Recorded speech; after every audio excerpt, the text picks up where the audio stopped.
अरे दोस्तों, अगर आप एक 3D आर्टिस्ट हो या 3D एनिमेशंस की दुनिया में कदम रख रहे हो, तो आपके मन में ये सवाल ज़रूर आया होगा, ब्लेंडर या माया?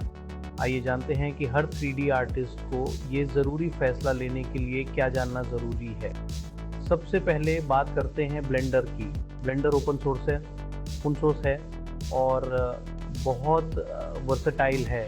इसका मतलब है कि ये मॉडलिंग, स्कल्पटिंग और रेंडरिंग के लिए बहुत सारे टूल्स देता है। इसका फ़ायदा क्या है? फ्लेक्सिबिलिटी। आप छोटे डिटेल्ड मॉडल से लेकर बड़े कॉम्प्लेक्स सीन्स तक कुछ भी बना सकते हैं और वेरी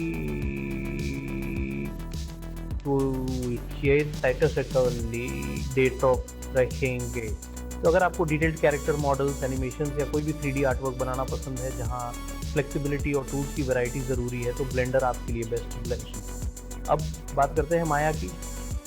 ब्लेंडर के विपरीत माया इंडस्ट्री स्टैंडर्ड है और बहुत सारे प्रोफेशनल स्टूडियोज इसे यूज़ करते हैं। यह सेटअप एडवांस्ड रिगिंग, एनिमेशन और इंट्रिकेट 3D सीन्स बनाने के लिए आइडियल है, जहां प्रिसीजन और प्रोफेशनल ग्रेड टूल्स बहुत इम्पॉर्टेंट होते हैं। अगर आपके काम में बहुत सारे कॉम्प्लेक्स एनिमेशंस, डिटेल्ड रिगिंग हैं या आपको रिच डिटेल्ड 3D एनवायरनमेंट्स बनाना पसंद है, तो माया आपके लिए सही चॉइस है। लेकिन दोनों को एक साथ यूज़ करने के बारे में क्या ख्याल है? बहुत सारे प्रोफेशनल 3D आर्टिस्ट को लगता है कि दोनों प्रोग्राम्स को एक साथ यूज़ करना एक पावर हाउस कॉम्बो हो सकता है। उदाहरण के लिए, आप अपने बेसिक शेप्स और कैरेक्टर्स को ब्लेंडर में मॉडल कर सकते हैं और फिर उन मॉडल्स को एडवांस्ड रिगिंग और एनिमेशन के लिए माया में ला सकते हैं। संक्षेप में, फ्लेक्सिबल वर्सेटाइल 3D मॉडलिंग और स्कल्पटिंग के लिए ब्लेंडर चुनें और डिटेल्ड प्रोफेशनल ग्रेड एनिमेशंस और रिगिंग के लिए माया चुनें। या अपनी क्रिएटिव पोटेंशियल और एफिशिएंसी को मैक्सिमाइज करने के लिए दोनों को ब्लेंड करें। याद रखें, यह सिर्फ सॉफ्टवेयर के बारे में नहीं है, यह इस बारे में है कि आप अपनी आर्टिस्टिक विजन को जीवंत करने के लिए इसकी कैपेबिलिटीज़ का उपयोग कैसे करते हैं। तो आगे बढ़ें, दोनों के साथ एक्सपेरिमेंट करें और देखें कि कौन सा आपके क्रिएटिव वर्क फ्लो के साथ सबसे अच्छा अलाइन करता है।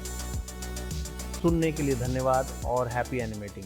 अब जब हमने इलस्ट्रेटर और फोटोशॉप की बेसिक्स को कवर कर लिया है, तो चलिए आपके 3D एनिमेशंस के लिए AI रेंडरिंग्स के साथ डिज़ाइन के फ्यूचर में एक छलांग लगाते हैं। ज़रा सोचिए, आपने अभी अभी एक स्टनिंग 3D मॉडल बनाया है, लेकिन आप उसे हाइपर रियलिस्टिक टेक्सचर्स, लाइटिंग और इफेक्ट्स के साथ नेक्स्ट बेसिन लेवल पर ले जाना चाहते हैं। यहीं पर AI काम आता है। NVIDIA का DLSS या डीप लर्निंग सुपर सैम्पलिंग जैसे AI रेंडरिंग टूल्स आपके 3D एनिमेशंस को मशीन लर्निंग का यूज़ करके माइंड ब्लोइंग विजुअल्स क्रिएट करके एनहांस कर सकते हैं। ये टूल्स आपके एनिमेशंस को फ्रेम बाय फ्रेम एनालाइज करते हैं, हाई क्वालिटी इमेजेस प्रिडिक्ट और जनरेट करते हैं जो वास्तविकता से ऑलमोस्ट इंडिस्टिंग्विशेबल लगते हैं। तो ये कैसे काम करता है? AI रेंडरिंग, लाइट, टेक्सचर और कलर कैसे इंटरेक्ट करते हैं, ये समझने के लिए हज़ारों इमेजेस पर ट्रेंड न्यूरल नेटवर्क्स का यूज़ करता है। इसका मतलब है कि आपके 3D मॉडल्स डिटेल और रियलिज्म के उस लेवल को अचीव कर सकते हैं जिसे मैन्युअली रेंडर करने में घंटों या दिन भी लग सकते हैं। लेकिन ये यहीं नहीं रुकता। AI रिपीटेटिव टास्क्स को ऑटोमेट करने में भी हेल्प कर सकता है, जैसे लाइटिंग कंडीशंस को एडजस्ट करना, टेक्सचर्स ऐड करना या पूरी सीन्स जनरेट करना।